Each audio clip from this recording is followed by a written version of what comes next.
सांगली लोकसभा मतदारसंघाचा महाविकास आघाडीचा उमेदवार म्हणून आज माझा अर्ज दाखल करण्यासाठी व भव्य रॅलीसाठी उपस्थित असणारे आदरणीय जयंतरावजी पाटील साहेब, संजयजी राऊत साहेब, अरुणअण्णा लाड, आमदार सुमन काकी, आमचे संपर्क प्रमुख नितीन बानवडे पाटील सर व आता ज्यांनी मनोगत व्यक्त केले ते आपले सुकुमार कांबळे सर.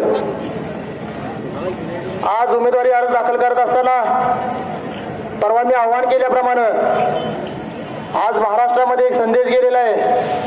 एका शेतकऱ्याच्या मुलाला खासदार करण्यासाठी सांगली जिल्ह्यातली संपूर्ण महाविकास आघाडी एकत्र झालेली आहे.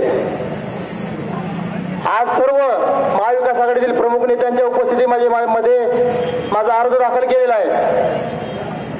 खर तर सांगली जिल्ह्याला व सांगली शहराला कुस्तीची मोठी परंपरा आहे. हरिनाना पवार असतील, ज्योतिरामदादा सावर्डे असतील, हिंदकेसरी मारुती माने भाऊ, हिंदकेसरी गणपतरावजी आंदळकर माझे गुरु,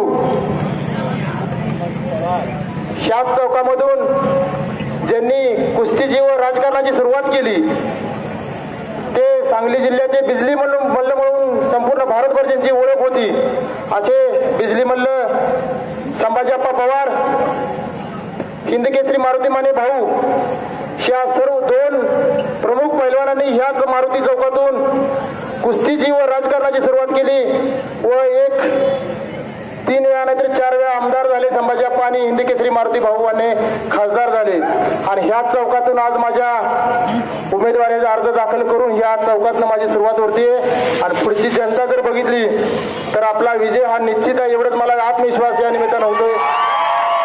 ज्या पद्धतीने पाठीमागं सांगितलेलं होतं महाराष्ट्रामध्ये 4 तारखेला सगळ्यात पहिला निकाल साहेब सांगली जिल्ह्यात असेल आणि महाविकास आघाडीचा उमेदवार विजयी घोषणा झाली म्हणून सांगली जिल्ह्याचा निकाल लागेल. आज या मारुती चौकातून सर्वांना मी एक वचन देतो, येणाऱ्या काळामध्ये सभा होतील. आज भरपूर ऊन झाले, भरपूर वेळ तुम्ही उन्हामध्ये रॅलीमध्ये सहभागी झालेला आहे. येणाऱ्या काळामध्ये प्रत्येक लहान मुलांपासून ज्येष्ठांपर्यंत सर्व विकास काम करण्यासाठी मी सर्वांची वचनबद्ध आहे. सर्वजण इथं उपस्थित राहिलात त्याबद्दल मी सर्वांचे आभार मानतो आणि थांबतो. जय हिंद.